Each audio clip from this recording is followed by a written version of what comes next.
y se animó al doctorado. Así que bienvenida, Irma Avelina. Buenas tardes a todos. Desde Pisco para el bueno, mi asesora de tesis es la doctora Gaby Padrán.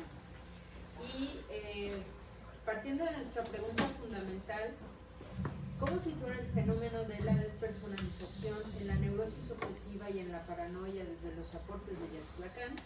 Nuestro tema de investigación es los fenómenos de despersonalización en la neurosis obsesiva y en la paranoia a partir de los aportes de Jacques Lacan en el periodo de 1932 a 1963. El fundamento de nuestro tema de tesis es el siguiente. Jacques Lacan señala en la clase del 23 de enero de 1963, correspondiente al seminario 10 La Angustia, que encontramos muy claramente en fenómenos que se hallan entre los más conocidos que acompañan a la angustia, los designados como fenómenos de despersonalización. Y estos fenómenos son precisamente los fenómenos más contrarios a la estructura del yo en cuanto tal. Además, Lacan agrega que eso suscita para nosotros una cuestión que no podemos evitar, la de situar auténticamente la despersonalización en la medida en que bajo esta rúbrica, si se ven las divergencias de los autores, se agrupan los fenómenos de una forma ciertamente ambigua desde el punto de vista analítico. De acuerdo a lo expuesto, consideramos necesario determinar la auténtica ubicación de los fenómenos de despersonalización en la teoría lacaniana. Para ello, será imprescindible localizar lo específico de los fenómenos de despersonalización en relación a la clínica estructural, y así, de ese modo, abordar dichos fenómenos en la neurosis obsesiva y en la paranoia.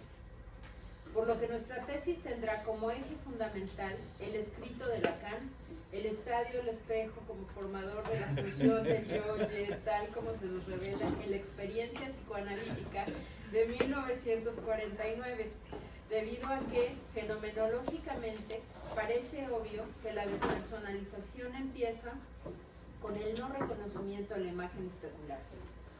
Todos saben hasta qué punto este hecho es palpable en la clínica y con qué frecuencia es al no reconocerse en el espejo o cualquier cosa análoga cuando el sujeto empieza a ser presa de la vacilación despersonalizante, donde lo ya visto, lo ya reconocido, lo ya experimentado, entra muchas veces en conflicto con las certezas que se desprenden de la rememoración y la historia, y donde no es de ningún modo necesario ser propenso a la psicosis para haber experimentado 1000 veces sensaciones semejantes cuyo resorto está en la relación de lo simbólico con lo imaginario. Esto debido a que el hombre es ese personaje que se pregunta todo el tiempo si existe. Ya ven, hasta me perdí. Tiene razón y no comete más que un error, responderse que sí. De ahí la importancia de la indagatoria acerca de la forma en que se constituye y articula el yo, pues el privilegio de su yo en relación con todo lo demás está en que es el único del cual el hombre está seguro de que existe cuando se interroga. Detrás del obsesivo no está, como dicen algunos teóricos, el peligro de la locura, el símbolo desatado. El sujeto obsesivo no es el sujeto esquizoide que en cierto modo habla directamente a nivel de sus pulsiones. Es el yo en cuanto portador él mismo de su desposesión, es la muerte imaginaria. Y como Lacan nos lo refiere, el hecho es evidente, el obsesivo es siempre otro, y no se reconoce a sí mismo en la imagen descompuesta de sí mismo que nos presenta bajo la forma más o menos dispersada, degradada, suelta de sus pulsiones agresivas, de esa muerte imaginaria que predomina en su discurso. No es que esté muerto en sí mismo, ni realmente. ¿Para quién está muerto? ¿Y con qué? ¿Respecto a qué? Con respecto al objeto de su goce. Porra su goce para no despertar la cólera de su amo, Pero por otra parte, si está muerto o si se presenta como tal, ya no está ahí, es otro, y no él el que tiene un amo, e inversamente, él mismo tiene otro amo, siendo él mismo la cara de la despersonalización, eclipsándose, siendo observador, donde la observación es una observación de observación. Y así se sigue, lo que no hace sino perpetuar la relación fundamentalmente ambigua del yo. Con respecto a la paranoia, nos centraremos en la despersonalización de acuerdo a lo que Lacan menciona como fenómenos de disolución imaginaria, pérdida de la realidad exterior, extrañeza del yo y recomposición corporal. Para alcanzar el propósito de nuestra tesis, el objetivo general es dilucidar los fenómenos de despersonalización en la neurosis obsesiva y en la paranoia desde los aportes de Jacques Lacan. Y los objetivos específicos son: 1. Definir los fenómenos de despersonalización en la neurosis obsesiva y en la paranoia a partir de la tesis doctoral de Lacan de la psicosis paranoica en sus relaciones con la personalidad. 2. Identificar en el escrito el estadio del espejo como formador de la función del yo-ye, tal como se nos revela en la experiencia psicoanalítica de Jacques Lacan. Las conceptualizaciones acerca de la despersonalización para poder abordar ese fenómeno en la neurosis obsesiva y en la paranoia. 3. Especificar el concepto de despersonalización en Lacan a partir del esquema de los dos espejos en el seminario 1, los escritos técnicos de Freud de 1953 y 1954, y del esquema del espejo en el escrito Observaciones sobre el informe de Daniel Lagache, Psicoanálisis y estructura de la personalidad de 1960. 4. Explicar los fenómenos de despersonalización en la neurosis obsesiva y la paranoia a partir del seminario 10, La angustia, de 1962 y 1963, de Jacques Lacan. Permítanme, voy a mitigar. Listo. Por lo tanto, los capítulos de nuestra tesis serán: capítulo 1, los fenómenos de despersonalización de la psicosis paranoica en sus relaciones con la personalidad, de 1932. Capítulo 2, el estadio del espejo de Jacques Lacan. 2.1. El estadio del espejo como formador de la función del yo-ye, tal como se nos revela en la experiencia psicoanalítica de 1949. 2.2. Esquema de los dos espejos, seminario 1, los escritos técnicos de Freud, de 1953-1954. 2.3. Esquema del espejo, observaciones sobre el informe de Daniel Lagache, Psicoanálisis y estructura de la personalidad, de 1960. Capítulo 3, 3.1. La despersonalización en el seminario 10, La angustia, de 1962-1963. Capítulo 4. La despersonalización en la neurosis obsesiva y en la paranoia. Ahora presentaré algunos de los desarrollos que hemos trabajado hasta el momento. En la tesis doctoral de Lacan, diferenciamos la despersonalización en el campo de la psiquiatría y en el campo del psicoanálisis. El psiquiatra francés Ludovic Dugas propone el término de despersonalización en las conclusiones de su escrito de 1898, titulado Un caso de despersonalización, observaciones y documentos, en el que dice: el sentimiento del yo que acompaña a todos los estados psíquicos también puede desprenderse de todos ellos. Los estados que están alienados del yo lo están no por su naturaleza específica, sino por la circunstancia accidental de que provienen de un funcionamiento automático de la actividad psíquica. Y el automatismo psíquico es, a su vez, una forma de apatía, de torpor, de atonía moral, de ese estado de estupor que nos parece que debería ser en sí mismo un sufrimiento.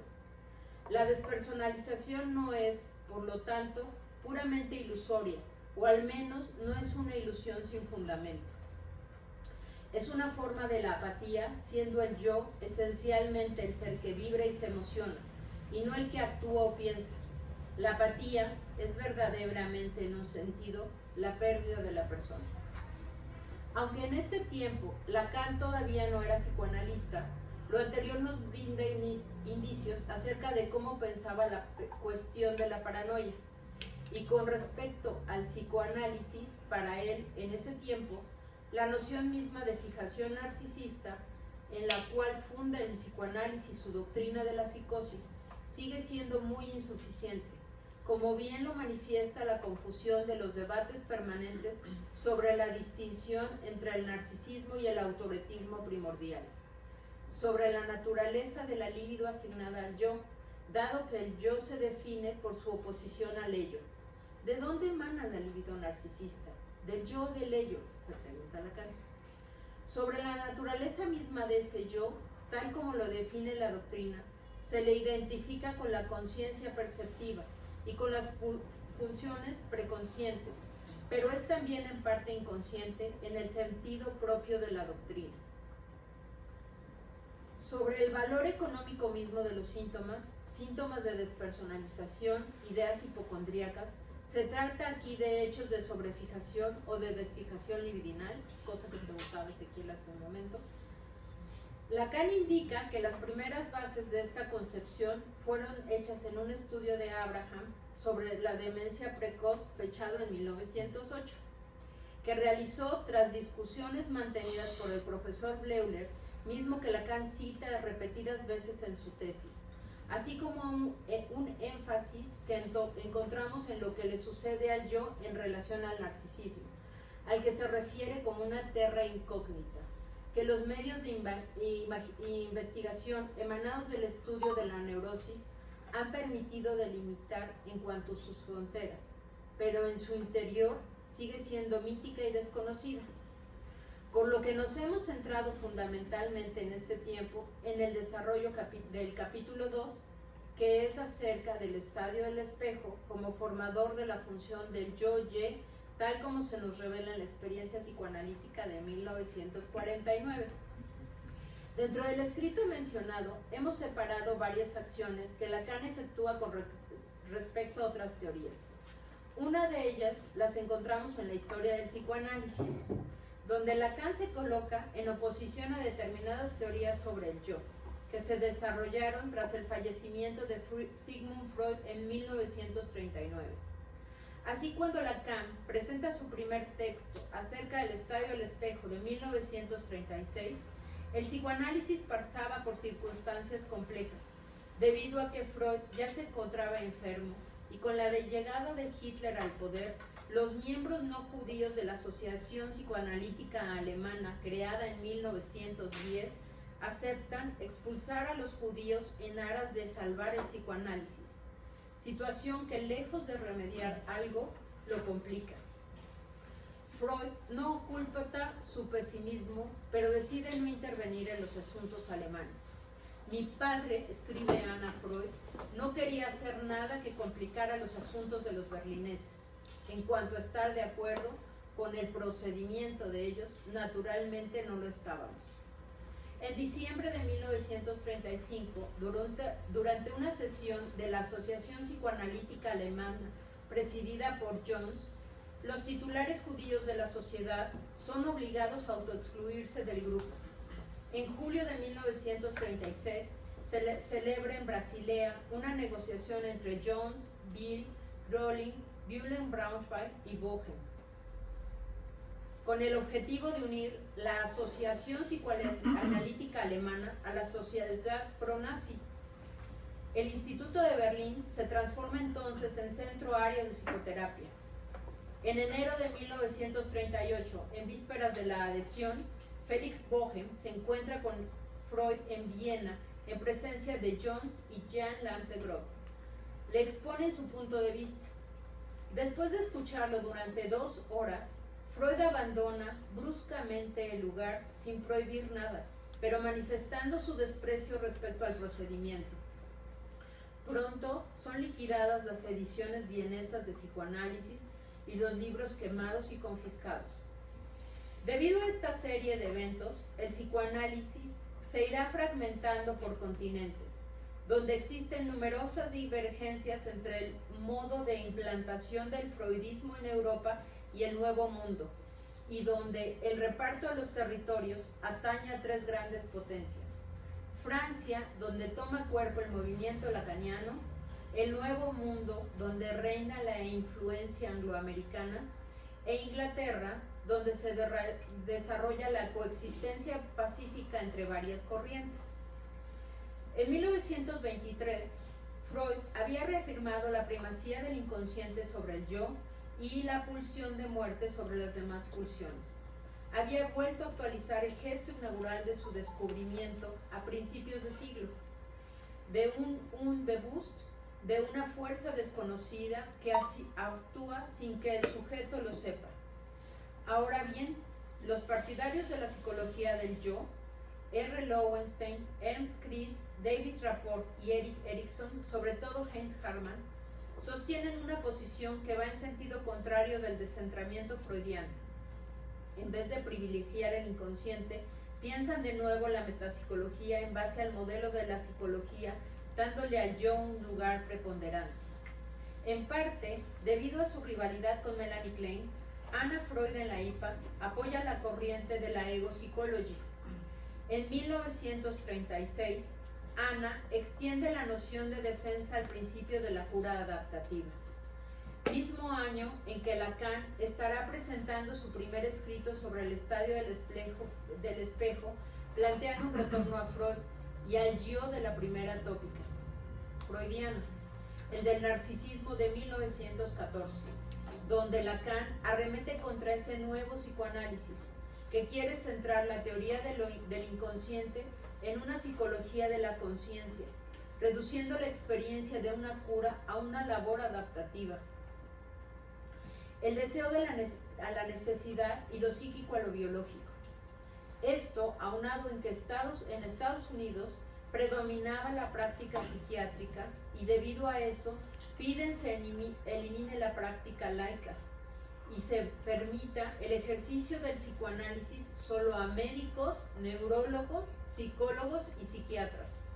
En ese momento, la visión estadounidense de psicoanálisis privilegia el yo en detrimento del inconsciente, en la medida en que encuentra en la doctrina freudiana los medios para adaptar a los sujetos a una sociedad. De aquí la tendencia al rechazo de la problemática sexual en beneficio de la sublimación, del inconsciente en beneficio del yo y de la función destructora en beneficio de la cultura. Por lo que es de suma importancia para nuestra investigación poner en claro los conceptos de yo y cuerpo en la teoría freudiana y que se haga un breve recorrido por lo que estaba sucediendo sobre la teoría del yo de Freud en el psicoanálisis, explicando la importancia y el cambio de rumbo teórico que planteaba Lacan con su exposición, donde Lacan se refiere al yo del psicoanálisis actual en oposición de la psicología del yo.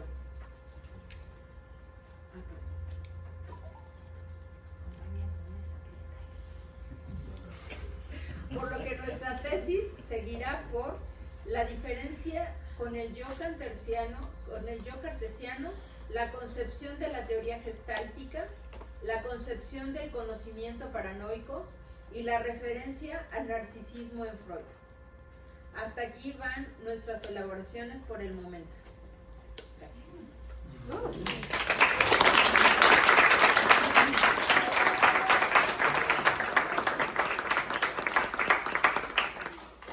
Gracias, Adelina. Bueno, les suplico reserven sus comentarios, sugerencias para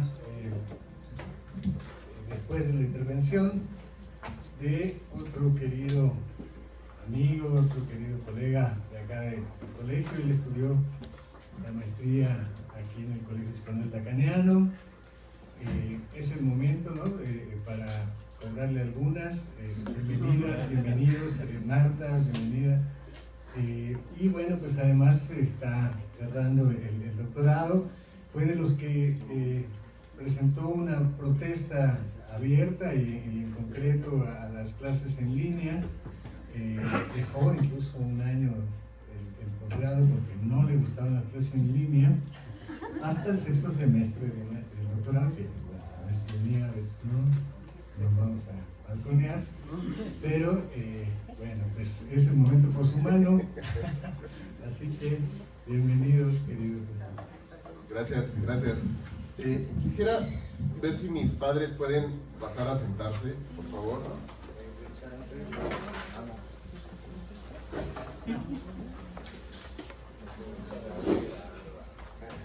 Caigo acá. Sí, acá. Hay un poco de espacio. Aquí hay tres.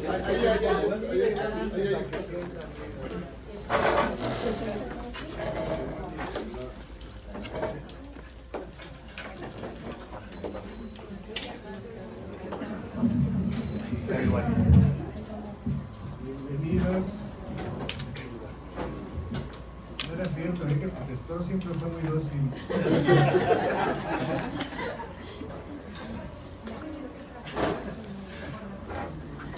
Bienvenidos.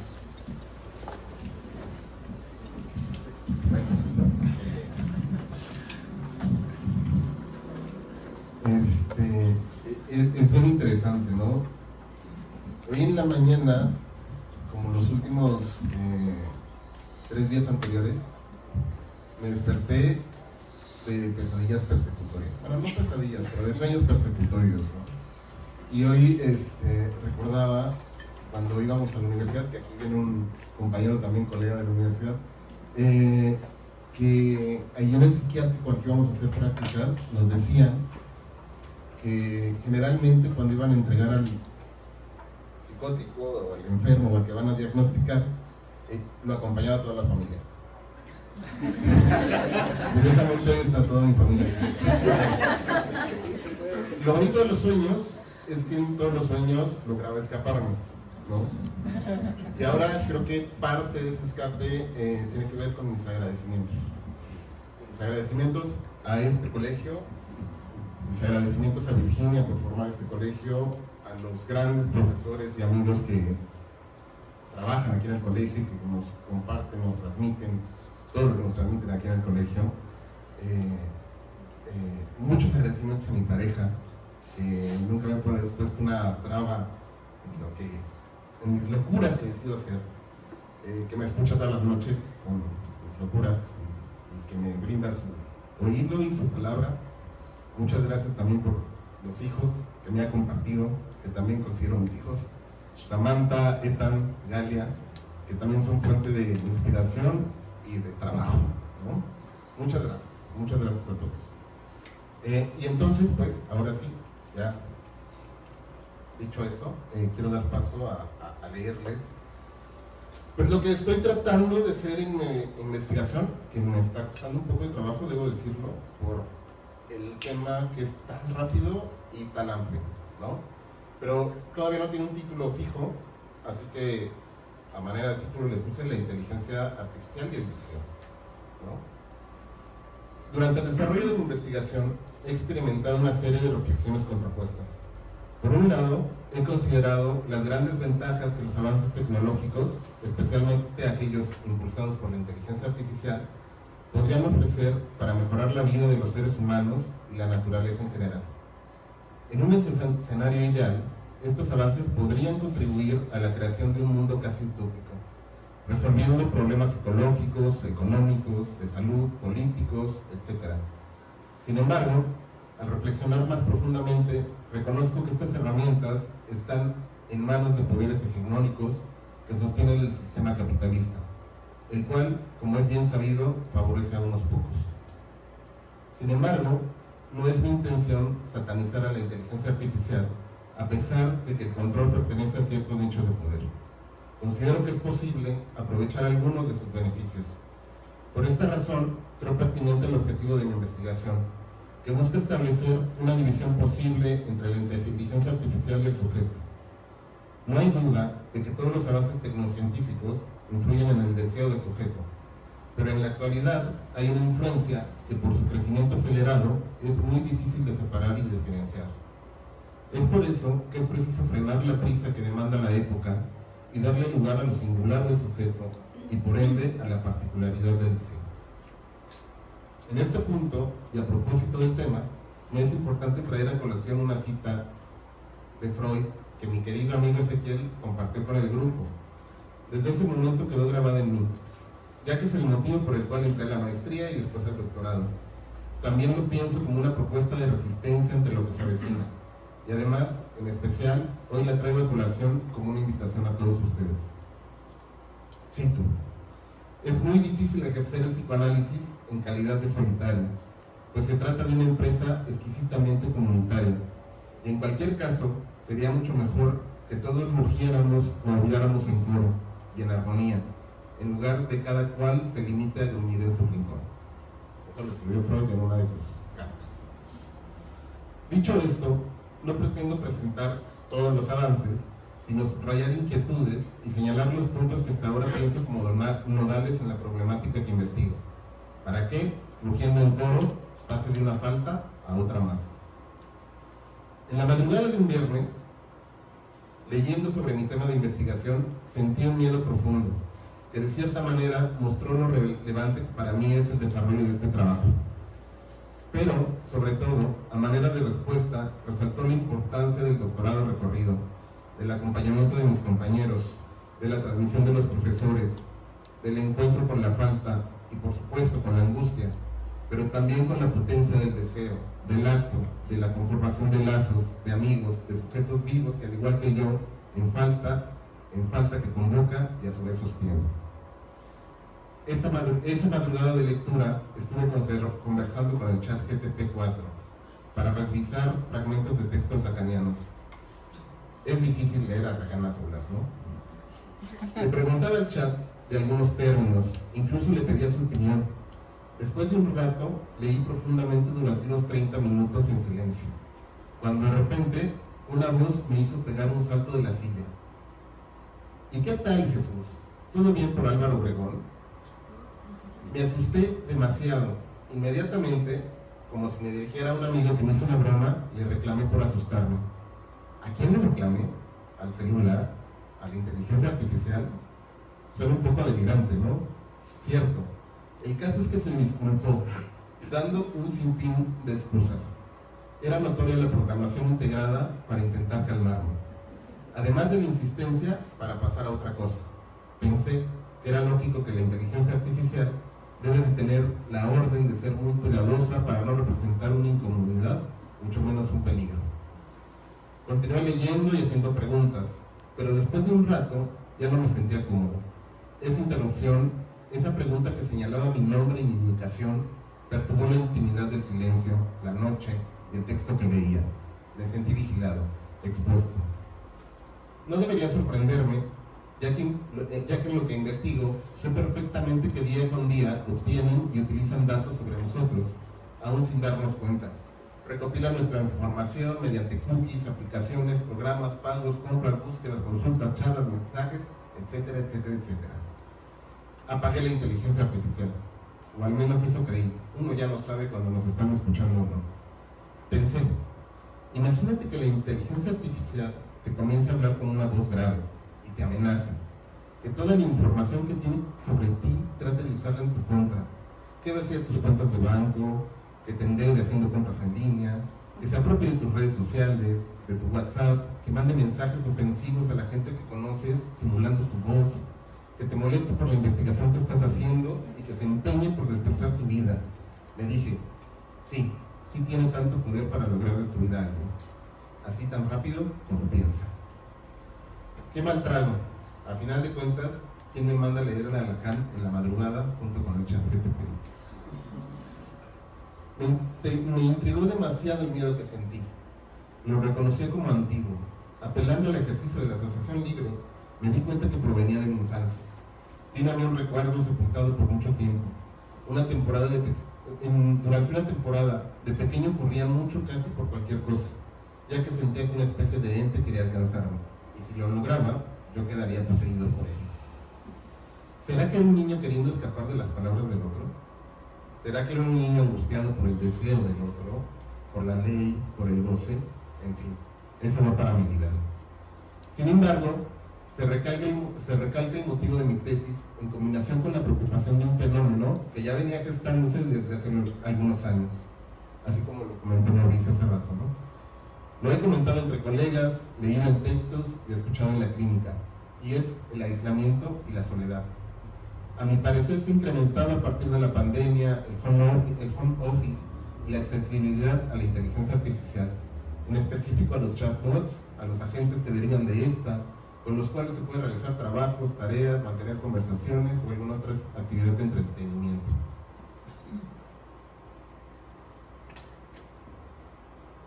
A esto se le suma un elemento más.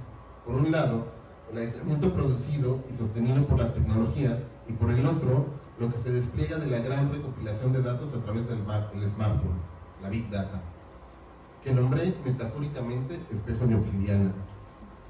Ya que la leyenda de Tezcatlipoca, según la leyenda, Tezcatlipoca, lo repetí muchas veces, pero no me sale, lo portaba en el pecho o en la mano y lo utilizaba para ver todas las acciones y pensamientos de la humanidad, además de matar a sus enemigos con un humo que emanaba de él. También lo nombraban espejo de humo. Me da terror esta analogía, pero me parece muy acorde, aunque en estos tiempos, ¿quién sería el portador de ese espejo? Me gustaría contestar con lo mismo, pero ¿en realidad somos dueños de toda la información que arrojamos a nuestros dispositivos?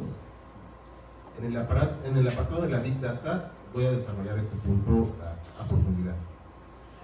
Pero bueno, considero que el verdadero amo del espejo de obsidiana es el capitalismo. A mi parecer, en conjunto forman un sistema hiperpotente: inteligencia artificial, Big Data, capitalismo. Y es así como surgen las preguntas. ¿Este sistema podría constituir un otro con mayúscula casi imposible de barrar? ¿Cuáles serían las consecuencias de esto? ¿Será un sistema que pudiese capturar al sujeto? ¿Qué quiere la IA de mí? ¿Cuál será la experiencia del sujeto ante la posibilidad de tener al alcance de la mano el tesoro de los significantes? ¿Será posible? Si la IA lograra anular la falta, ¿qué quedará en su lugar? ¿Psicosis? ¿Qué hay en el deseo? ¿Se podrá fusionar la religión con la ciencia a partir de la inteligencia artificial? ¿Cómo influye el capitalismo en todo esto? ¿Cuáles son los objetivos y cómo permea el sistema capital en el deseo del sujeto? ¿Cuáles son las formas y los entrecruzos del capitalismo y el deseo? Y un largo etcétera. En resumen, es así como formulo la pregunta principal de mi tesis, que es: ¿cómo afectan los avances tecnológicos, especialmente la inteligencia artificial y sus derivados, la dimensión del sujeto y la dimensión del deseo y la posición del sujeto según las aportaciones del psicoanálisis lacaniano?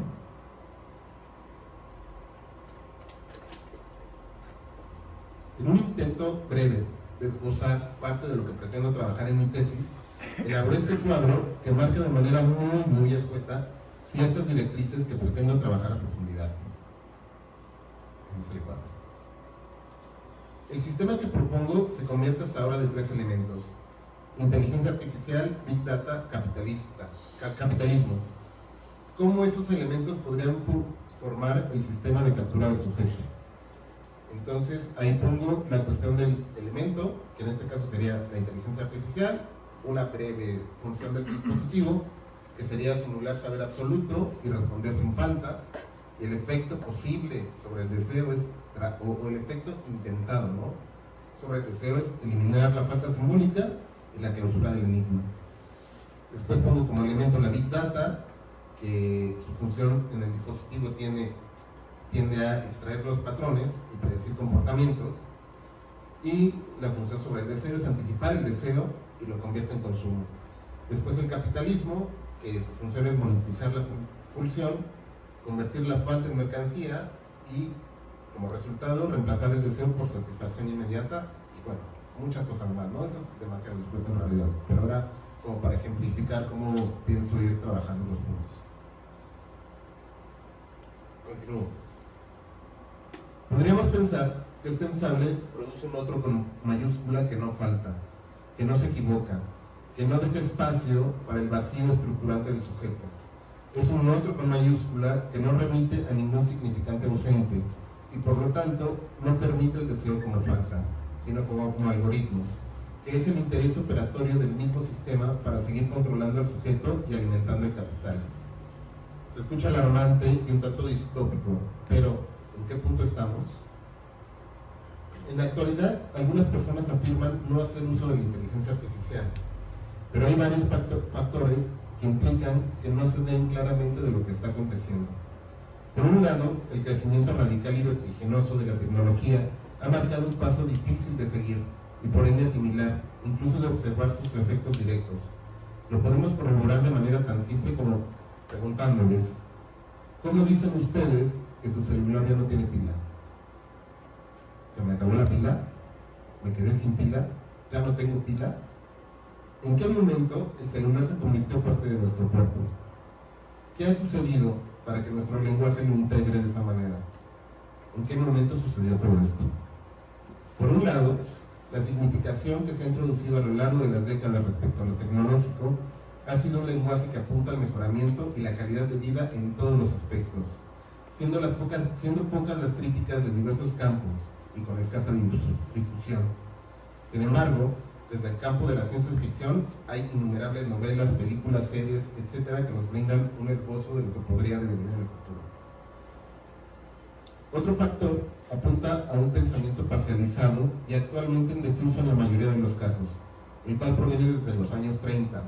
La máquina está al servicio del hombre y no al contrario. No es la máquina la que utiliza al hombre. Bajo esta premisa hay un imaginario claro que obtura lo que en realidad está ocurriendo. Y no existen mecanismos, ni fondos económicos, ni medios de comunicación que permitan mirar con espíritu crítico el vertiginoso avance tecnológico y sus implicaciones en la humanidad.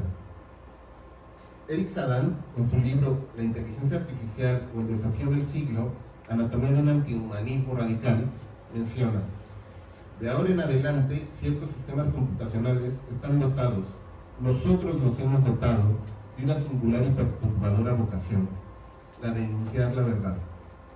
De ahora en adelante, la carga conferida a lo digital no consiste solamente en permitir el almacenamiento, la indexación y manipulación más sencilla de corpus cifrados, textuales, sonoros, icónicos, con vistas a diferentes finalidades, sino en divulgar de modo automatizado el tenor de las situaciones de toda índole.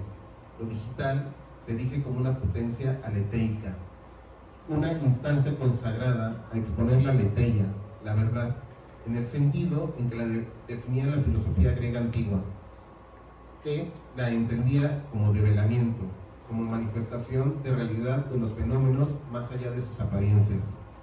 Lo digital se erige como un órgano habilitado para peritar lo real de modo más fiable que nosotros mismos, así como revelamos las dimensiones hasta ahora ocultas de nuestra conciencia.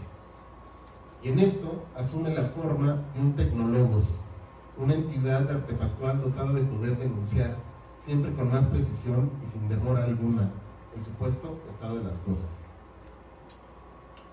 Todo esto, aunado a la voracidad de la producción industrial sin regulación alguna, que la competencia y la presión de lo inmediato presionan a los consumidores. La concepción y la comercialización de productos es prácticamente automática. Estamos en el momento de ciclos de innovación, que siempre están más cerca los unos de los otros, en la medida que favorecen una dinámica de entusiasmo permanente y que están investidos por dogmas conjugados de crecimiento y aumento del supuesto confort de las personas, que, por el bien de la sociedad, no deben nunca dejar de crecer. Esto va marcado en la cadencia de la vida humana, en pro de un desarrollo que apunta al progreso. Se juega una adaptabilidad planeada desde el sistema capital, imponiéndose a nuestros relojes internos y a nuestra psique, planteándonos una verdad de la época naturalizada. Según esta condición, la inteligencia artificial no representa solamente una tecnología, sino que encarna con más exactitud una tecnoideología, que permite que se confundan los procesos cerebrales y las lógicas económicas y sociales que tienen como base su impulso vitalista y su estructura conexionista altamente dinámica. El hecho de adecuarse al mundo aspecto de lo antropomórfico que se demanda a las arquitecturas computacionales se deriva de una y sobre todo brillante, truco de magia que no debe engañarnos. Sin embargo, ya que contribuye a generalizar un modo de racionalidad específico basado sobre la destinación utilitarista y lucrativa de cada secuencia de la vida, y que luego se calca sobre una sustancia orgánica que lo inscribía en el orden natural de las cosas.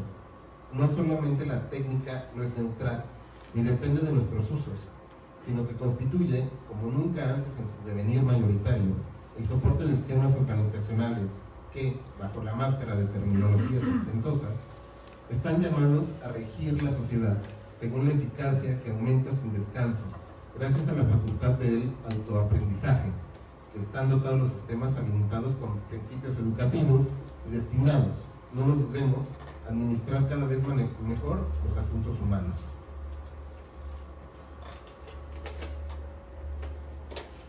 Casi termino.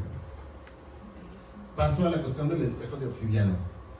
La empresa Apple, bajo el mando de Steve Jobs, ha anunciado de fecha de investigación y creación de las computadoras. La Apple I se creó en 1976. Las primeras Macintosh se comercializaron en 1984. Steve Jobs apunta a la cualidad ergonómica orientada a la experiencia del usuario. Se introdujo con esta palabra intuitiva para realizar las interfaces. Esto fue un punto clave para su éxito. En 1997, Jobs regresa a Apple y se asocia con Jonathan Ive. Ambos crean iMac. Y cito aquí a Saddam.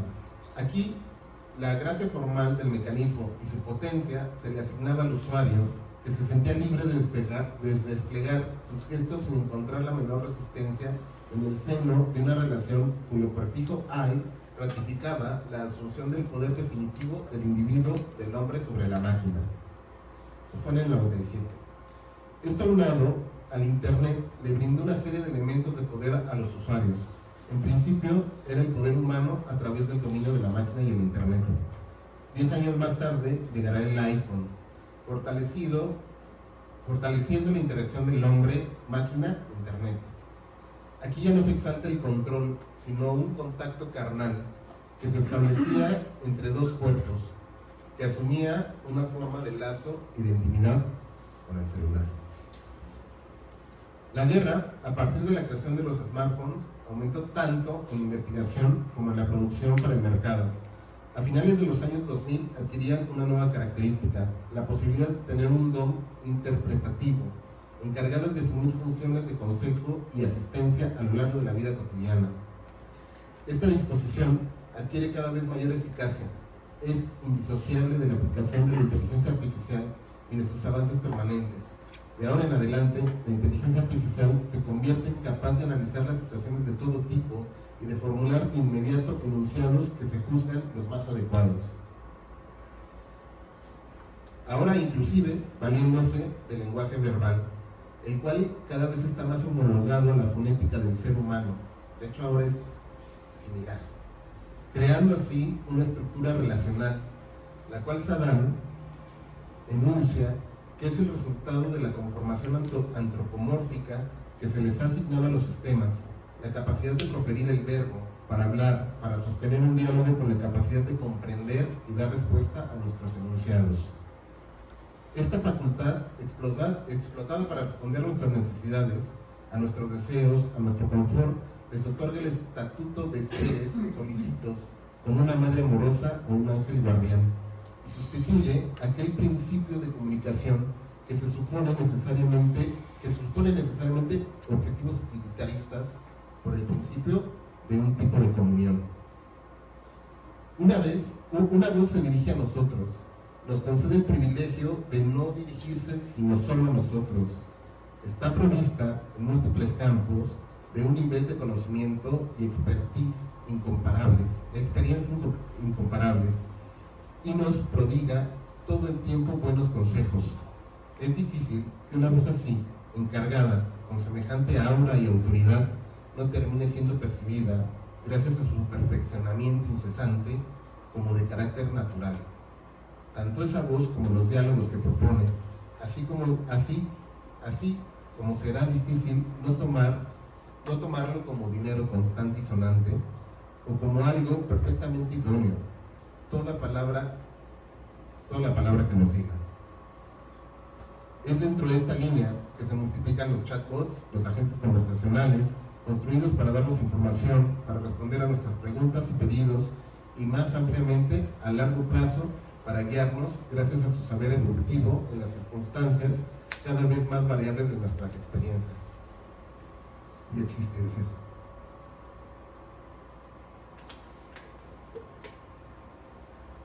Estas conversaciones y este saber tienen una exclusividad, el usuario.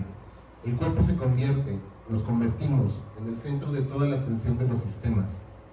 Es el dominio de muchos lo que se denomina como economía de la atención, que se basa en el rastreo de nuestras navegaciones por Internet y aún más allá en el registro de nuestras conversaciones con la finalidad de que el sistema conozca nuestros intereses, apuntando al consumo y a la monetización. En la actualidad, en eso consiste la atención de las máquinas, el cual, según, garantiza nuestro supuesto beneficio en pro de la inmediatez. En el arte de la guerra, Sun Tzu afirma: lo que es familiar no atrae nuestra atención. Nada impide que las tecnologías de la leteña ya no sean vistas como entidades artefactuales surgidas de nuestra voluntad y de nuestro saber, sino como agentes vivientes de las propias existencias, integrándose con naturalidad y gracias a nuestros medios domésticos, urbanos y profesionales. Bueno, ahora paso a leerles el objetivo general, que es analizar cómo la inteligencia artificial, bajo la lógica del tecnocapitalismo, influye en la posición del sujeto y la dimensión del deseo según el psicoanálisis lacaniano.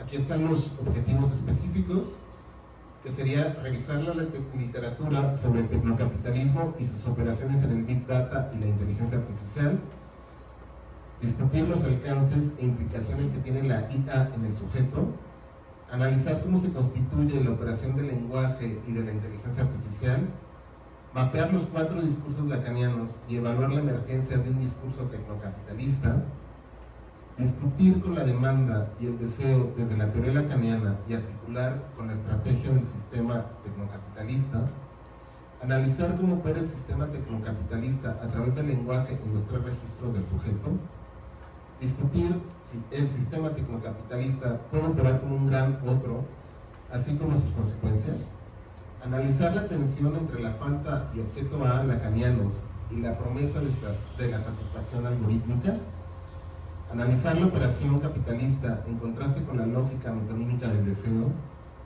proponer la creación de posibles espacios de resistencia al sistema tecnocapitalista y, por último, explicar la importancia del psicoanálisis como espacio y práctica subversiva ante el ejercicio del poder tecnocapitalista. Y bueno, pues básicamente ese es un pequeño apartado de investigación y algunos objetivos. Es complejo, yo supongo que muchas de las cosas se van a ir transformando conforme vaya avanzando y leyendo más sobre el tema. Y bueno, pues ahora les dejo con esa cita para darle la palabra. Gracias.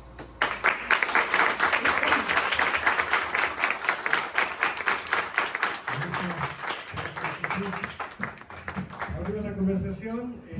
Entendemos que los avances de tesis fueron propiedad de Jesús, pero es momento para hacerle preguntas, sugerencias, observaciones, también para Vilma. ¿Quién dijo Yo Sebas.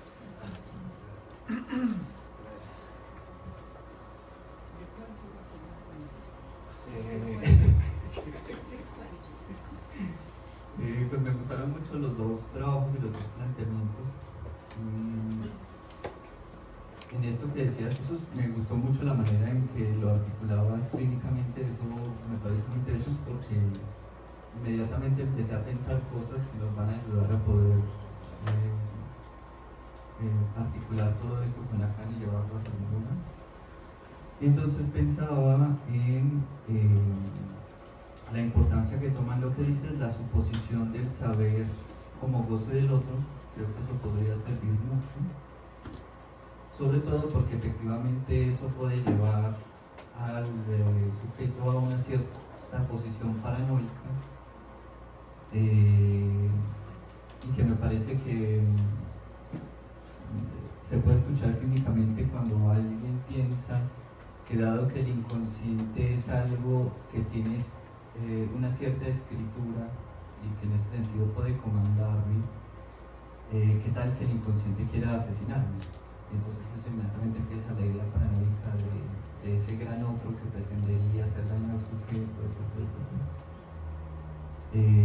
Y tiene que ver con esa suposición de lo que puede el otro saber, ¿no? Y lo que por intermedio de ese saber puede realizarse. Entonces hay algo muy interesante ahí que se puede articular entre la IA y la noción del inconsciente y la suposición del gran otro. Y entonces pensaba que es justamente eso lo que muestra la urgencia de articular lo real para que eso venga a poner límite a la operación de lo simbólico y a la suposición de ese gran otro y sus posibilidades. Bueno, y también me hiciste recordar esto que ha estado circulando por ahí. A mí mismo me ha sucedido que cuando le hago preguntas a la inteligencia artificial, a veces me da referencias de ciertos libros, textos, etcétera, que yo voy y busco y no están. Entonces es como si ella inventara eso que no sabe. Entonces hay algo que es muy interesante, porque me hacía pensar que a la IA no le interesa la verdad, que es una carrera humana, que sí tenemos de ir persiguiendo la verdad y que es parte de lo que se juega en un psicoanálisis, ¿no? Entonces también por ahí podría como abrirse como una cierta cuestión que se puede discutir ahí. Y bueno, pensé otras cosas que ya luego las hablaremos, pero me gustó mucho sobre todo esa articulación, porque al hablarlo con tu experiencia yo no pensé cuáles posibilidades teníamos, ¿no? Entonces creo que eso también habla de algo más que un saber teórico y que puede orientar las cosas. Bueno, y respecto a lo de Irma de Lina, cuando hablabas, no sé por qué pensé en el texto de Freud una perturbación del recuerdo en la Acrópolis, no sé si lo has leído, creo que valdría la pena, porque en ese texto Freud habla de un momento de él, así que tiene como una cuestión clínica muy importante, pero es un momento de su vivencia que es de desrealización, ¿sí?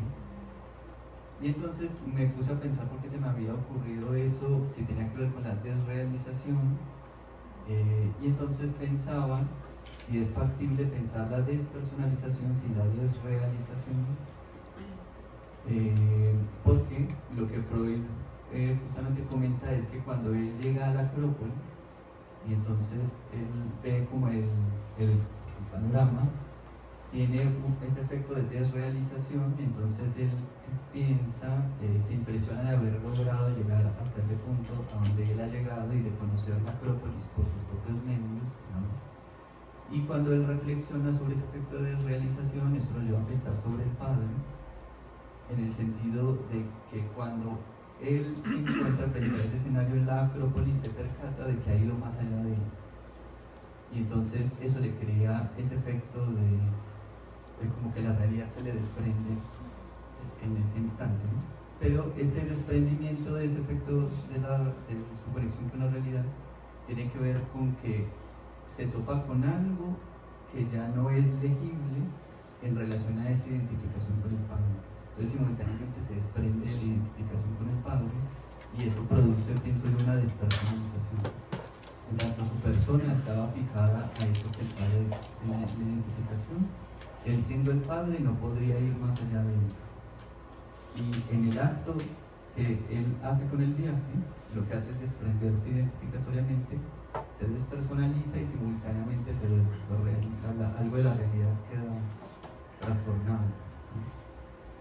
Entonces hay algo muy interesante ahí de esa relación del yo con la realidad, porque también en ese texto del estadio del espejo, Lacan dice que no solamente está la construcción del yo, sino además situar el yo en esa realidad, ¿no? Esa representación del yo como algo que habita la realidad misma. Y si se mueve una cosa, inmediatamente se mueve la otra. Entonces creo que eso puede ser algo como interesante que te puede llevar a alguna. Muchas gracias. Elena Galo y luego yo. Gracias.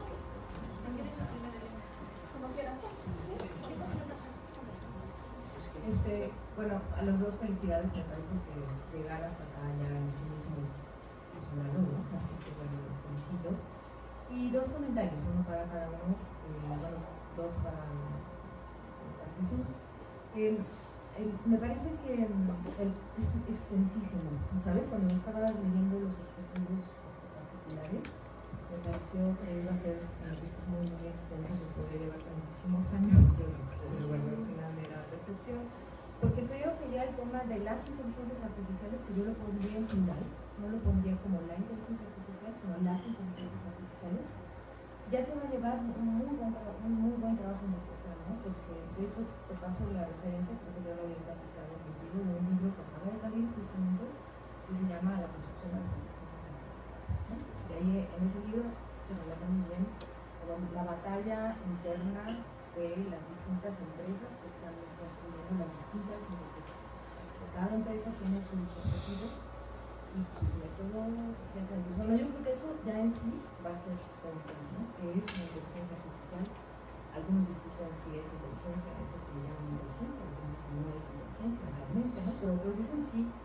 Y creo que eso lleva pues, al tema de cómo el desarrollo de las inteligencias artificiales está superando a los mismos programadores, ¿no? Entonces las inteligencias artificiales, algunas, empiezan a tener autonomía. Eso es algo que ya no estaba concebido en el principio. Entonces ya como que entran en una tercera faceta, que llaman la tercera etapa, ¿no? Hay una mujer que se llama Catherine Hayes que habla de eso, ¿no? De la tercera etapa del desarrollo de las inteligencias artificiales. Entonces bueno, por ahí yo creo que eso te va a llevar un buen ratito, y encontrar las articulaciones con la práctica analítica también, ¿no? Porque yo creo que ese es el punto, ¿no? Y yo te recomendaría que no te centraras tanto en Eric Salán. A mí, desde mi punto de vista, Eric Salán es uno de los autores contemporáneos típicos de las inteligencias artificiales, pero que es una crítica súper conservadora a la ley. A mí me interesaría mucho más, creo que sería más útil Haraway, ¿no? Porque Haraway tiene una posición muy distinta, que de alguna manera ya has aludido a algo de que ya plantearía con la noción de software, ¿no? Esos son mis comentarios para lo que estás haciendo. Está súper rica, pero creo que me salió bien como por dónde, para plantear también esta noción, que es algo que siempre aprovecho para decir, ¿no?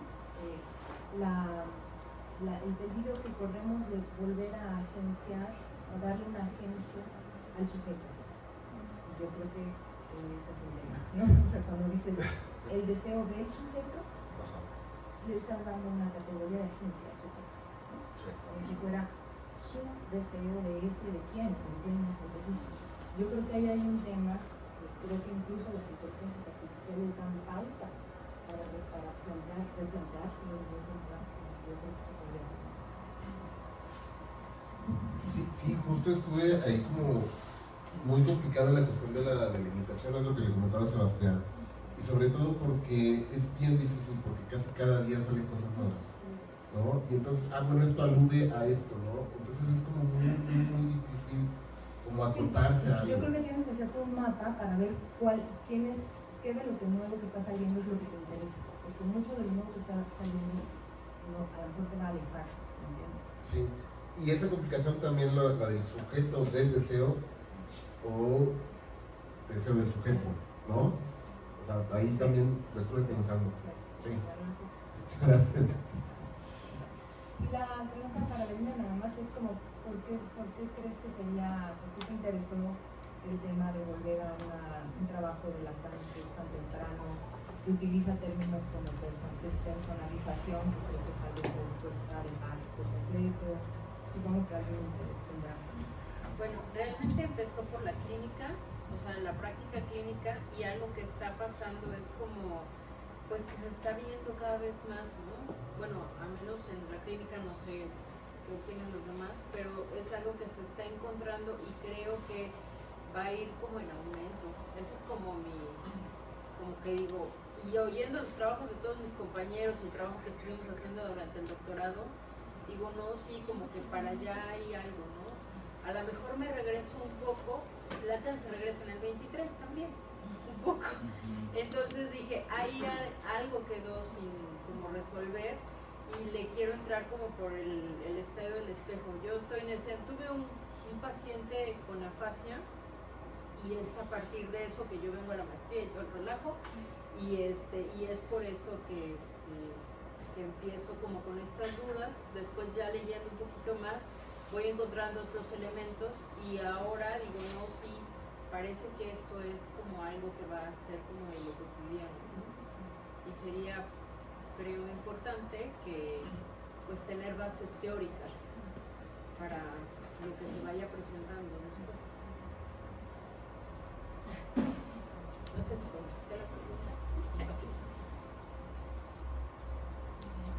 Bueno, los dos temas me encantaron. El de ADE lo venimos trabajando. El muchacho como algo sabía, pero bueno, dos comentarios. Una pregunta para Tucho y un comentario para el trabajo de ADE. Un poco en relación a lo que sitúa Sebastián y Elena, cuando ADE quiere trabajar la despersonalización, nos pusimos en búsqueda de Lacan, y la primera cita que trae ADE es el seminario 10, donde Lacan dice, tenemos que ir a ver qué quiere decir la despersonalización. Sobre todo la relaciona con la angustia, ¿no? Para pensarlo en relación a la angustia, en relación al yo, pero dice, hay que pensar la despersonalización. Y ahí dijimos, bueno, ¿dónde empieza? ¿No? ¿Dónde podemos rastrear en la tesis doctoral con el problema de la tierra incógnita del yo, ¿no? Y el estallido del espejo, y ahí lo construimos, y por así decir, realizamos un corte que no fue hasta Freud con la carta de Román Roland, ¿sí? De la realización, pero que como dice Sena retoma, ¿no? La pérdida del sentido del yo y la pérdida del sentido del mundo, como la realización, pero hicimos el corte para acotarle un poco el estudio del 32 de la tesis, por así decirlo, al seminario 10 como para darle un marco de investigación, un segmento que se pueda profundizar en un término que, como decías, no es muy encontrado acá, ¿no? La despersonalización. Sí, hasta que encontramos esa cita en el 10 y dijimos, y aquí somos, ¿sí? Ahí está, y por eso la ponemos ahí. Así que un poco, bueno, para comentarles, fue un poco una sugerencia mía ese corte, ¿sí? No tanto para hacer el recorrido psiquiátrico, sino hacia el final de la tesis, como siendo psiquiatra todavía toma algunos elementos del psicoanálisis y intenta ir por el lado de la transpersonalización en la paranoia y después en la neurosis obsesiva, para jugar con esa dupla. Bueno, eso era un poco un comentario de lo que fuimos decidiendo con tomar en la tesis. Y para eso yo tengo una pregunta. Una es si estás haciendo alguna diferencia, así anticipadamente, por eso no lo tenés todavía aterrizado, pero una pregunta así como anticipatoria, digamos, como, si estás haciendo alguna diferencia entre el discurso de la tecnociencia, sí, ¿no? Y el discurso capitalista. ¿Estás como viendo una diferencia o sería una forma del discurso capitalista? Es una pregunta un poco así, que por ahí no sé si la aterrizaste, pero me llamó la atención. Es que justo lo está pensando como en estos 4 discursos, bueno, quedándonos con los 3, dejando el del psicoanálisis por un lado, que al igual como la religión y la ciencia, me parece que puede haber una articulación o una unión ya de estos a través de la inteligencia artificial y de todo lo que está, de todos los cambios que se están generando ahí. Por eso el último ahí, como dije, es muy aventurado, pero a ver, ¿no? Igual y no ni siquiera cabe dentro de la investigación que tendré que acotar, pero me parece interesante como señalar, ¿no? Se podrá ver un discurso ahí como de tecnociencia, pero a ver, o sea, eso es más bien Sí, ya hay que será como desarrollar. algo que se vaya generando Sí. a partir del clavado que me estoy aventando, ¿no? Sí, sí, sí, Sí. tendrá como efecto, digamos, ¿no? Del desarrollo. Bueno, eso que Ya te consultaré, Gaby. ¿Alguien más? Perdón, felicidades a los dos. Jesús, tengo una pregunta, tú eres comunicólogo, ¿verdad? ¿No eres comunicólogo? Me olió a comunicólogo. Porque fíjate que empiezo a escuchar el desarrollo de tu proyecto y me parece que está muy complicado porque escoges un tema que es muy seductor. Entonces es como ir caminando en un terreno lleno de espejismos, ¿no? Y me parece que eso es algo muy propio de la época. Entonces, claro, inteligencia artificial, vamos todos corriendo, ¿no? Entonces, bueno, pero ahora salió esto, y entonces ahora te fascina, es como el nuevo iPhone. Y me parece que esa es la trampa de tu trabajo.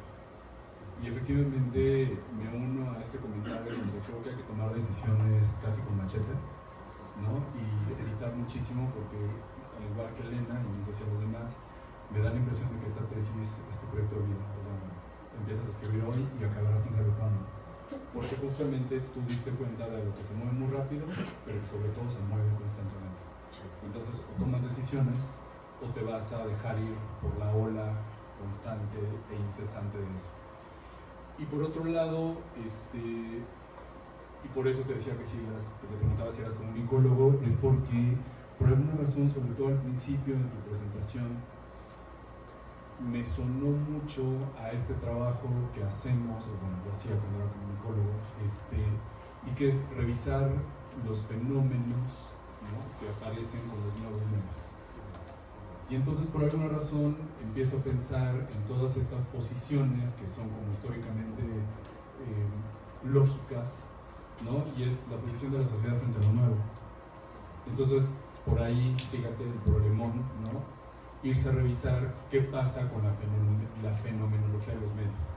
Cuando aparece la televisión, entonces la gente aparece en la televisión como wow, qué maravilla, y luego aparecen todos los críticos de eso, porque justo, y entonces todo lo que produce la televisión se va a voltear contra la humanidad, ¿no? Hay toda una serie de teorizaciones al respecto, la historia de la televisión, como la de la aguja hipodérmica, que pretendía que todo lo que saliera de la televisión se inyectaría en el pensamiento colectivo de una manera absolutamente incuestionable, porque eso que da tiene justo la agencia como de la verdad. Y por alguna razón eso me empieza a sonar un poco en tus afirmaciones.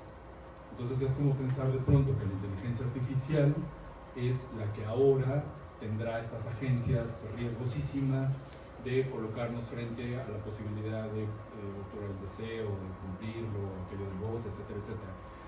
Y me parece que en una de esas, quizá el paso hay que hacerlo un poco hacia lo más abstracto, y es pensar no en lo histórico, en la operación como tal de ciertos aspectos de la inteligencia artificial, sino en realidad la lógica detrás de eso. Y no dejar de pensar en esta cuestión, por ejemplo, de cómo desde el principio, desde que se crean las redes, el internet y todo ese rollo, que se vuelca como en esto de las imágenes, los videos y las ideas y todo eso, en realidad toda la base operativa para crear esto es el lenguaje. Entonces, desde el principio, cuando se empieza a crear el internet, es toda una serie de textos como tal, gente que se dedica a escribir cómo tiene que funcionar eso. Entonces se vuelve muy interesante porque hay un marco que queda ahí que es, lo voy con mucho cuidado, ¿no?, de lo simbólico, dentro de lo cual explota todo esto que estás contando.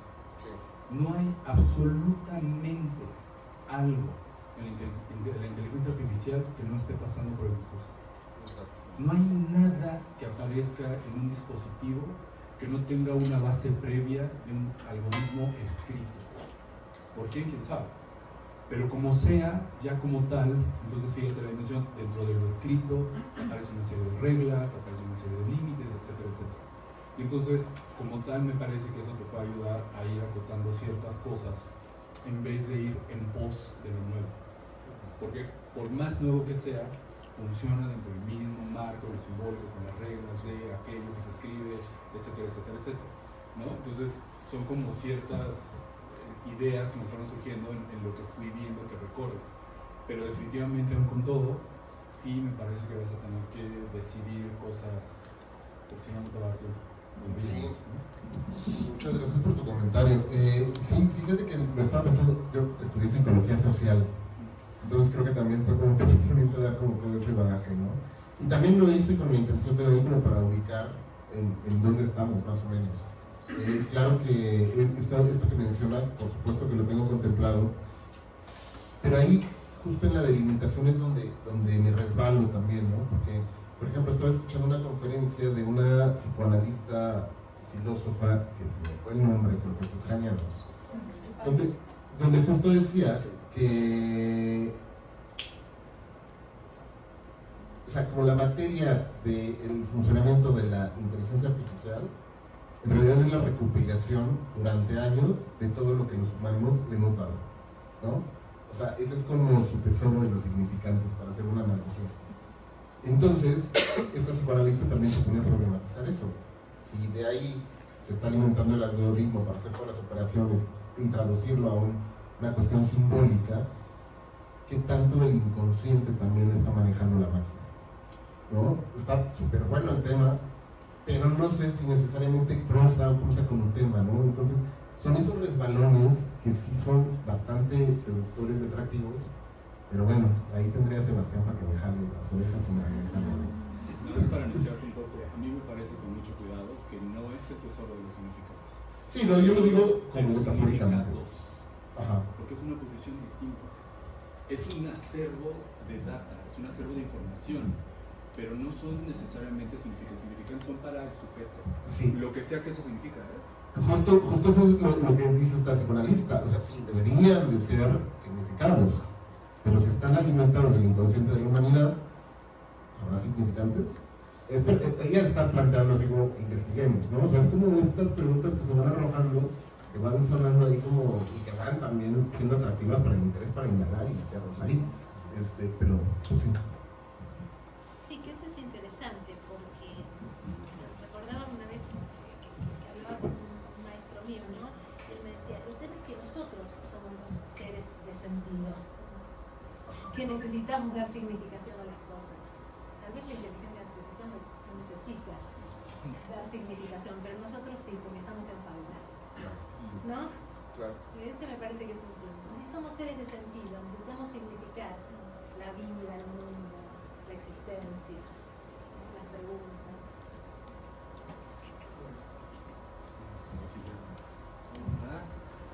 Sí, yo les quiero preguntar dónde compro sus libros. Espera.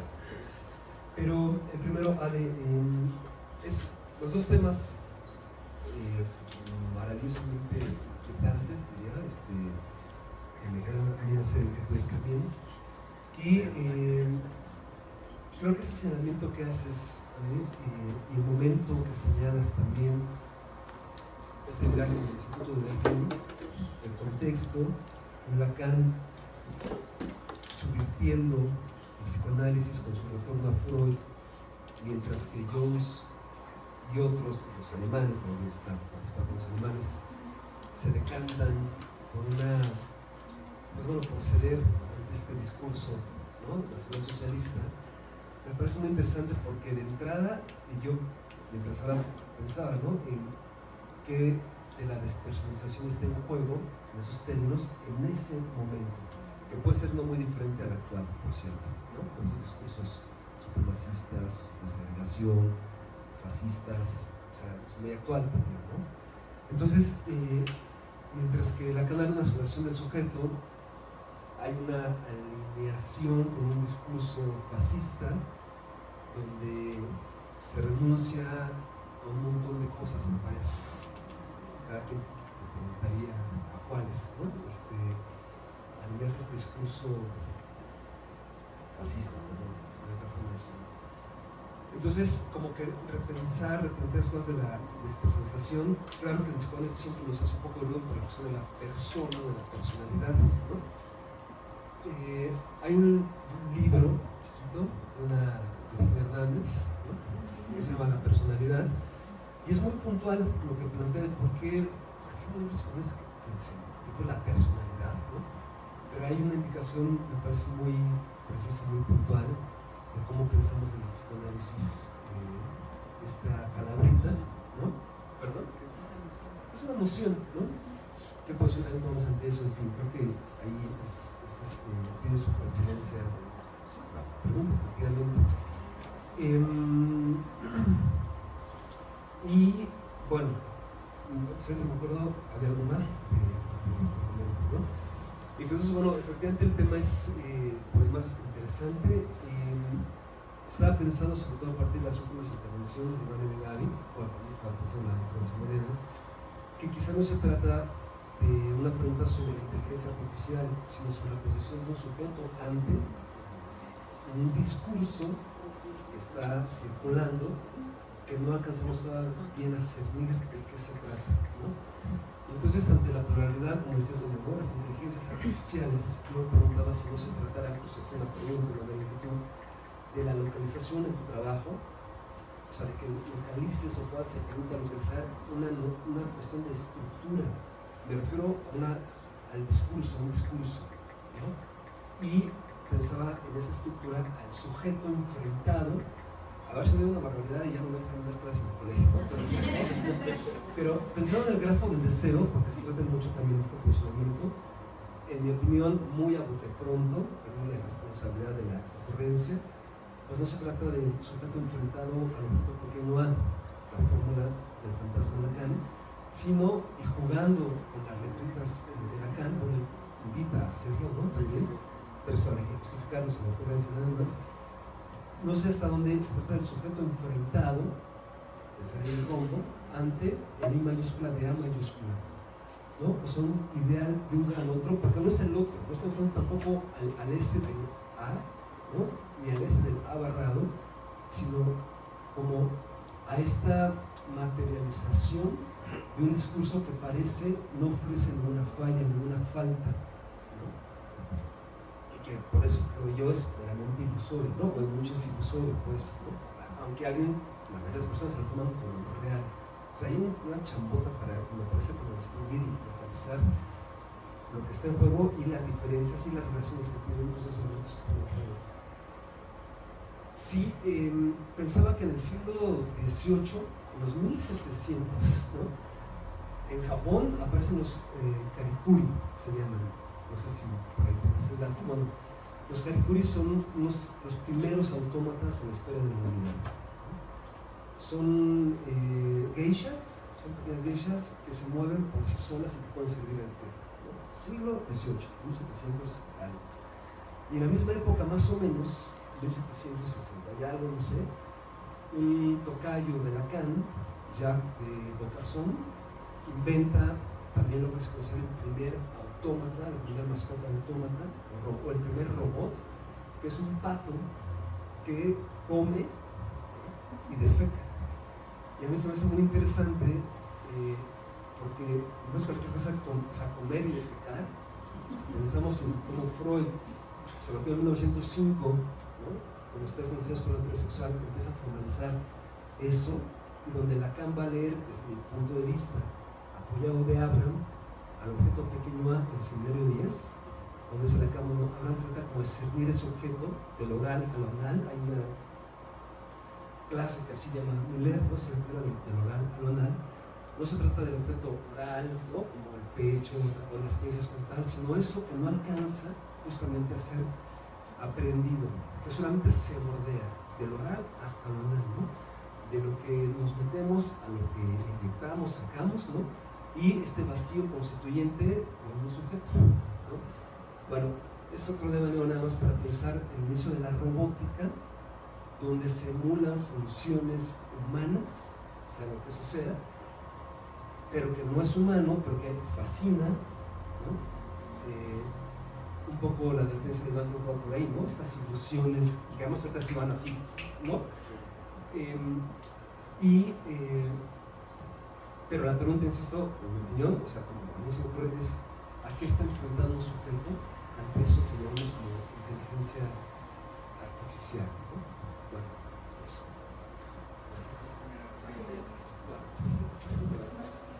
Las casas.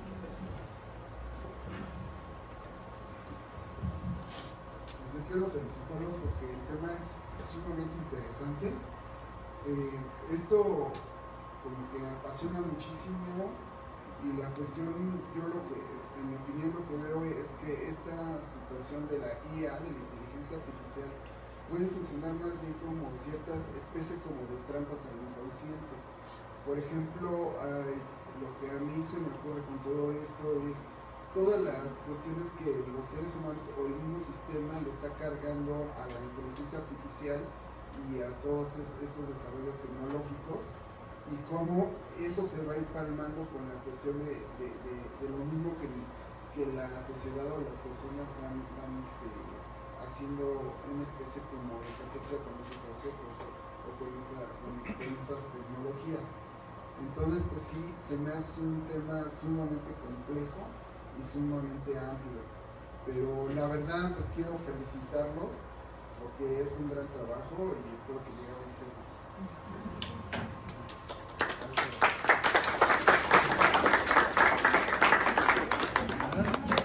Por aquí el micrófono, rápido nada más, porque es una referencia que me acordé mientras hablabas, Adelina, sobre un texto de Zapatel. Fíjate que hay un texto de Zapatel que habla sobre el estadio del espejo.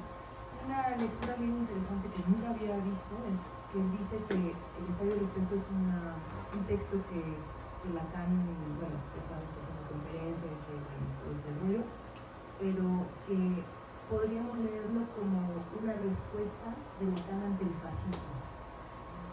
Me pareció una lectura súper interesante. Luego te paso el dato del libro de Zapatel. Sí, gracias. Fíjate que ahorita como que ya me regresaron las ideas porque quedé como conejo lampareado después de leer. Algo que estaba diciendo el maestro Eduardo ahorita con respecto a la historia, yo creo que ahorita voy a ir un poquito más allá. La psiquiatría, la neurología están como fuertes, ¿no? También. Lo que pasó con ese paciente era que tenía neurólogo y no avanzaba. Cuando empieza a tomar, no sé si llamarlo análisis, porque en un principio solo no podía hablar. Cuando empieza a articular palabras no lograba como hablar como con coherencia, y cuando decía yo, decía tú. Y entonces en ese tiempo leo El estadio del espejo, y a partir de eso empezamos como a articular diferente, como a hacer otra, como a hablar de otra manera. Yo decía que era una lalangue, ¿no? Porque él rugía, yo interpretaba, y él me decía que sí, él me decía que no. Así fueron durante 6 años. El neurólogo decía, no sé qué le estén haciendo, pero sigan. Y en el seminario 22, en el capítulo 1, Lacan habla como de como inteligencia menor, no sé cómo lo menciona, pero habla como de un caso. Y entonces hay algo que tiene que ver con lo subjetivo, que no es como de la neurología, ni de la psicología, ni de la psiquiatría, que creo que está de nuestro lado y que podemos como encontrarlo por ahí, por esa vía. ¿Por qué me regreso tan al principio? Porque yo no creo que pueda ir más adelante si no tengo una base teórica firme, ¿no? Como un poquito lo que Lacan propone en ese tiempo. Vamos al yo de Freud, vamos a regresarnos un poquito a esto del narcisismo y a todo esto para poder como apuntalar lo demás. Entonces sí creo que es como regresarse un poquito para allá. Y con respecto a lo que preguntabas, está el conocimiento paranoico en el estadio del espejo.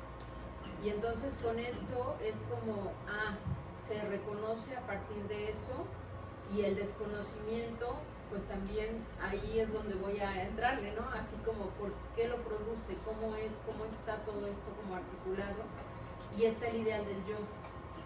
Y entonces no sabría como bien esto que me comentas de la Acrópolis, porque no he leído el texto bien concienzudamente, pero sí creo que tiene todo que ver, que ahí hay elementos suficientes, porque ahorita para leer el Estadio del Espejo hemos tenido que, bueno, yo he tenido que leer mucho toda la metapsicología, que es la que, por ejemplo, las otras escuelas deshacen y proponen otras cosas, y aquí es como, no, a ver, espérense, ¿no?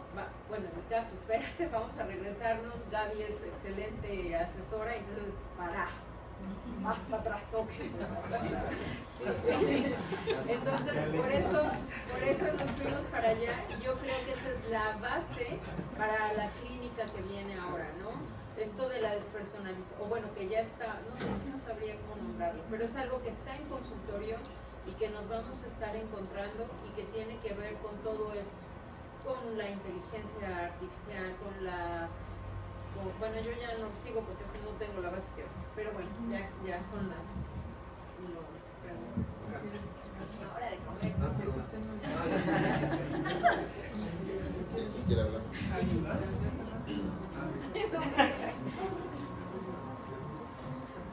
Bueno, antes que nada felicitarte, Chucho. Ya sabes que yo desde hace meses estaba muy entusiasmada por saber sobre tu trabajo.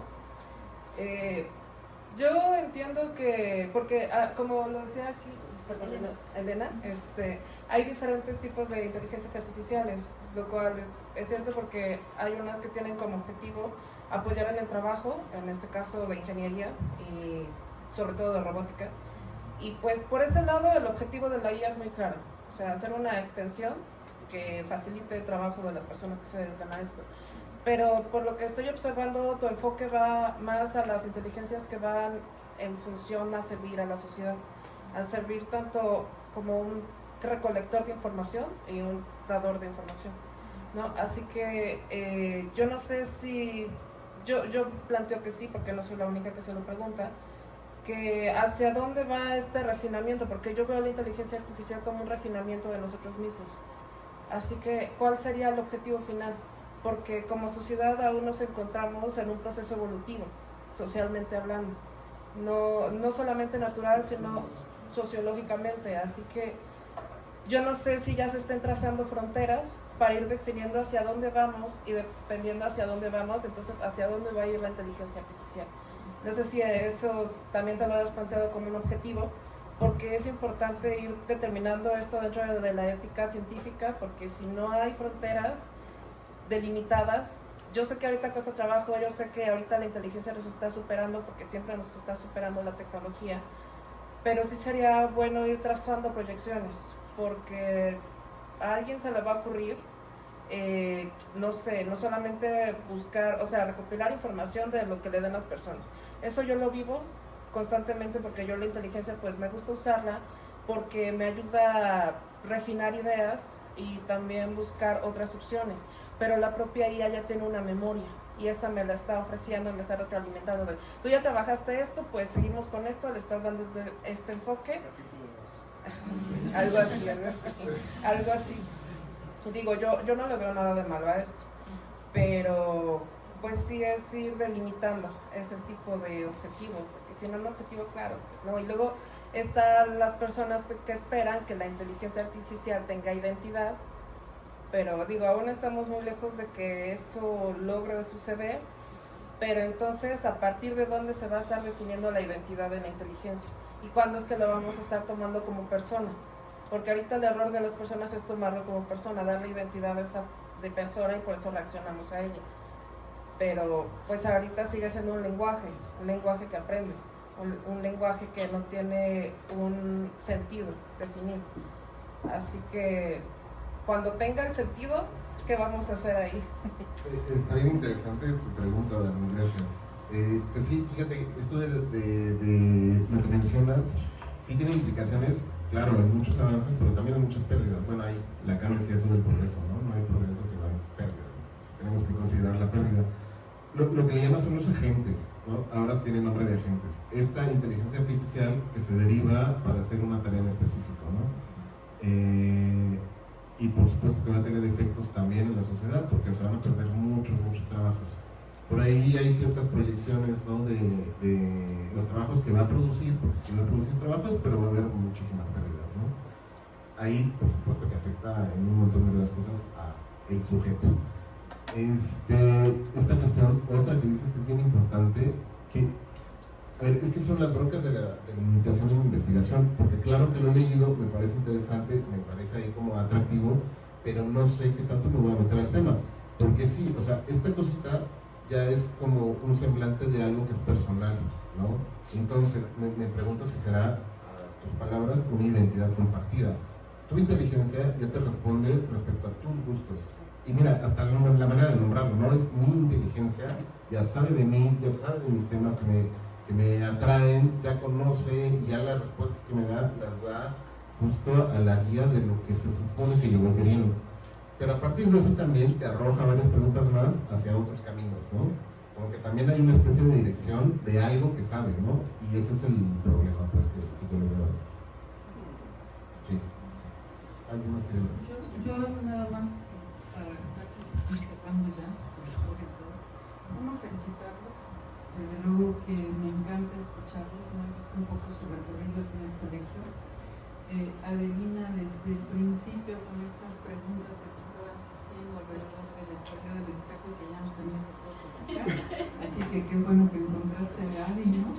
Y pensaba que el mismo ejercicio que hizo Gaby con el trabajo de Adelina a lo mejor es el que necesitas tú, ¿no? Y es verdaderamente un buen recorte del problema, qué es lo que quieres abarcar, qué no, porque a ninguna tesis le vas a pedir que conteste todo, ¿verdad? Entonces tienes que hacer un buen recorte. ¿Qué es lo que tú quieres? Realmente, ¿qué es lo que a ti te interesa? Más allá de si hay 1.000 inteligencias o 1 o 20.000, ¿tú qué quieres? ¿Qué es lo que te inquieta a ti? Y si esa inquietud tuya se va a responder también ligada a las cuestiones del psicoanálisis, porque si no, pues avienta aquí una inteligencia artificial total, pero no es el caso, ¿no? Y en ese sentido también pensaba la riqueza de lo humano, porque escuchando a Adelina no pude evitar pensar, porque seguramente lo estoy compartiendo con Lalo, un libro que le regalé a Lalo, que yo se lo regalé a Lalo, me dice, está muy bueno leerlo tú también, me lo estoy traduciendo. Pero bueno, que tiene que ver con el Círculo de Viena, fíjate en qué años estamos en el Círculo de Viena, y cómo ahí una de las grandes preguntas que se hacen estos que empiezan físicos y se juntan con los filósofos y con lógicos, etcétera, pero la pregunta va por el ego, ¿no? Entonces pensaba cómo esta pregunta ha insistido en la humanidad, ¿no? Entonces pensaba qué bonito, se dieron cuenta que nos fuimos a los extremos, ¿no? Entonces estamos en las preguntas más básicas del pensamiento humano, a nuestras inquietudes más profundas, que tenían que ver también con algo que decía Sebastián, en la vida que no hay respuesta, nosotros siempre nos vamos a estar preguntando, hasta lo más moderno de la inteligencia artificial, que yo cuando te oía decía, Dios, qué bueno que ya me voy a morir, man, porque me sonaba como al Terminator, no sé qué es esto, ya se me va a aparecer alguien en mi casa, ¿no? O sea, cómo zafarnos de estas cosas imaginarias, porque mucho de lo que hablaste ahorita es puro imaginario, para aterrizarlo, ahora sí que en esto que decía Ezequiel hace rato, que yo siempre me pregunto qué diablos es, ¿no? Lo real de la vida y esto real de nuestra clínica, etcétera, etcétera. Entonces, de verdad, yo los felicito también a sus profesores que han estado, felicito a Mauricio, que han estado lidiando con ustedes. Yo en mi vida, pobrecito de ti, Mauricio. Pero bueno, ya escuchamos 2, ahora a ustedes 2, ya llevamos 4, nos faltan otros 4, los invito a que se vayan a comer, a que les descanse un poco el cerebro porque ya nos está saliendo humo. Muchísimas felicidades y nos vemos en un ratito para seguir.